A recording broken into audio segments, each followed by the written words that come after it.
So, it has finished Newcastle 2, Tottenham 0. A frustrating night at the office for Thomas Frank's Lily Whites, but a great one for Eddie Howe's Geordies that takes them to the quarter-finals of the Carabao Cup. Congratulations to them. From a Spurs point of view, it was quite comfortable for Newcastle tonight, and the main reason for that was we had nothing up top. No quality, no end product, no final ball. They did. That was the difference. We had more shots than them, more possession. I think the game was very even, but we weren't able to create anything substantial, and they did. When they had chances, they took them and they created a lot of good chances. We had a lot of chances, but they were all sort of half chances, nothing clear cut. And when the ball was put into a good area of the box, there was no one there to finish it. Our front line tonight was diabolical. Newcastle can make a few changes to their lineup, especially up top, and they can be fine. Spurs make a few changes to our front line, and we've got one of the worst front lines in the Premier League. And that is not me overreacting. Richarlison, Xavi Simons, who's so off form at the moment, and Brennan Johnson, that's horrific. That really, really is horrific. I mean, all three of them were poor tonight. Johnson wasn't great. Simons wasn't great. I thought we grew into it a little bit at the end of the first half, but still not good enough. But Richarlison, in a pure football sense here, an absolute pile of pygmy hippo feces, man. I have seen some bad strikers at Spurs. For example, Janssen. But you know what Janssen did? He got into the right areas. So when the ball would come into the box, he'd occasionally bang in a goal. Tonight, in the first half, 3 balls come into Richarlison and he can't even get his foot on them. One of them, the ball comes right in front of him and he doesn't even go for it. One he slides in for, where if he makes that run a split second earlier, he gets there. And then there's another one where it's just in front of him, and if he times his run better, he gets there. But I see people in group chats saying he's not getting the service, or, the balls in aren't good enough. They weren't bad balls in. You've got to be a fox in the box, not a sausage dog in the box, not a poodle in the box. You've got to get on the end of these balls. As a striker, you've got to sniff a half chance and be all over it, attack it. Whereas this guy's cowardly. At points in the second half, he's on the edge of the box and whipping across into the middle of the box. That's where you should be. You should be the one in the middle of the box, getting on the end of things.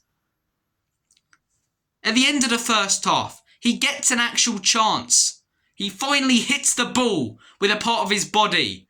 It's right in front of the goal, a few yards out. And what does he do? He heads it straight into the keeper's hands, as if he's a Newcastle defender. This guy's been at the club now for multiple years. This is his 4th season. I don't know how he's still here. I really don't. Multiple years of just rubbish from this guy. Season after season. His first season, I think he scored like 1 goal throughout under Conte. And people criticised Conte for calling this guy not good enough.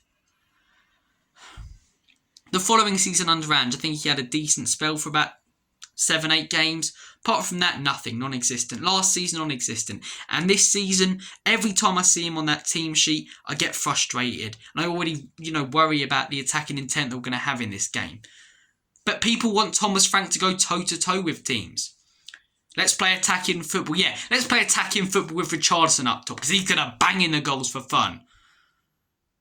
Fans saying, I'd prefer to see we concede 3, but we score 4 football. With Richarlison, with Johnson, with Matisse Tell, with Odebert, with an off-form Xavi Simons, we concede 3 and we score none.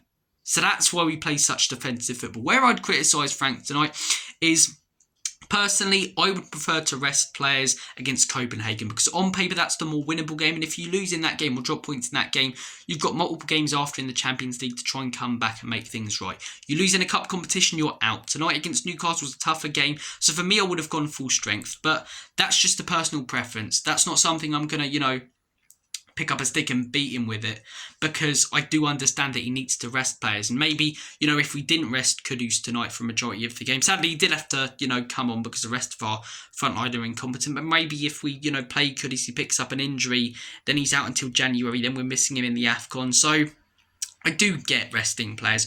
I would have just personally preferred to rest them against Copenhagen for the reasons I mentioned. So that's where I criticise Frank. But I'm seeing people game after game say, when he plays Bentancur, play Sarr. Then when he plays Sarr, play Bentancur. When he plays Tell, play Richie. Maybe this would work. When he plays Richie, play Tell. When are these people going to realise that you can chop and change these players as much as you want? It's not going to make any difference to the quality of the team or the way that we play. A lot of these players in this team are not good enough. They are not at the level. And whilst Ange Postecoglou did massively fail last season and could have done a lot better than 17th, he couldn't have done much better than the top 8 in my opinion. So people putting these expectations on Frank to get into the top 4 with the team that he has, in my opinion, is ridiculous. We're relying on defenders for goals and set pieces because we don't have a front line at the moment. We're prioritising more defensive football because our defence is solid. We're hard to break down.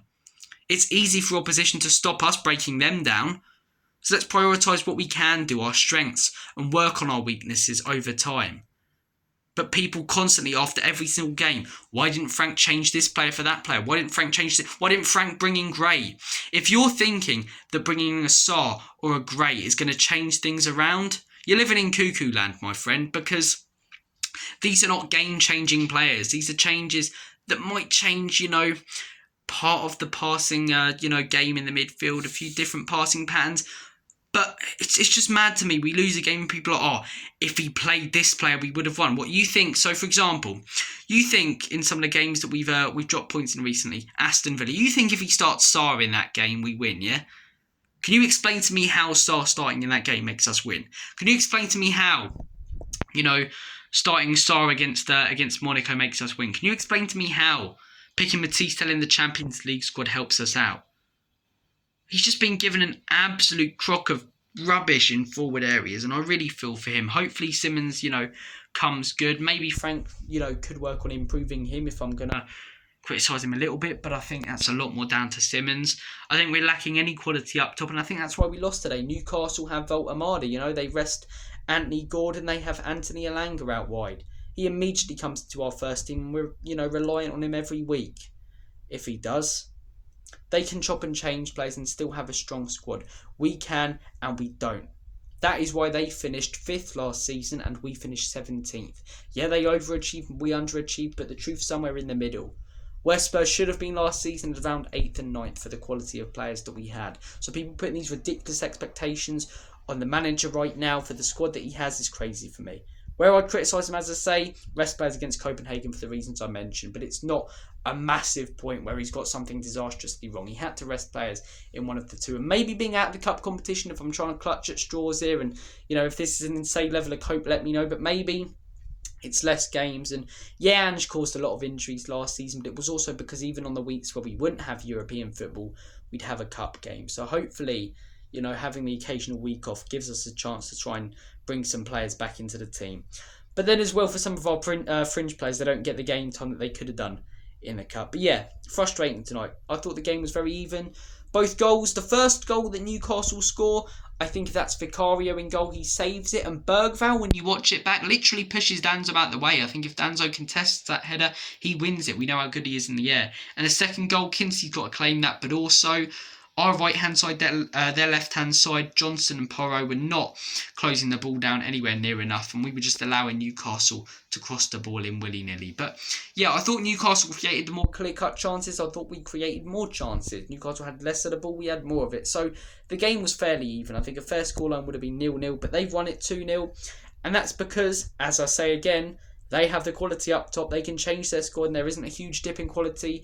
We change our front line. We change a few things around. There's a huge dip in quality. Still optimistic about the direction the club's going. There are many positives to take with the way that we're going right now.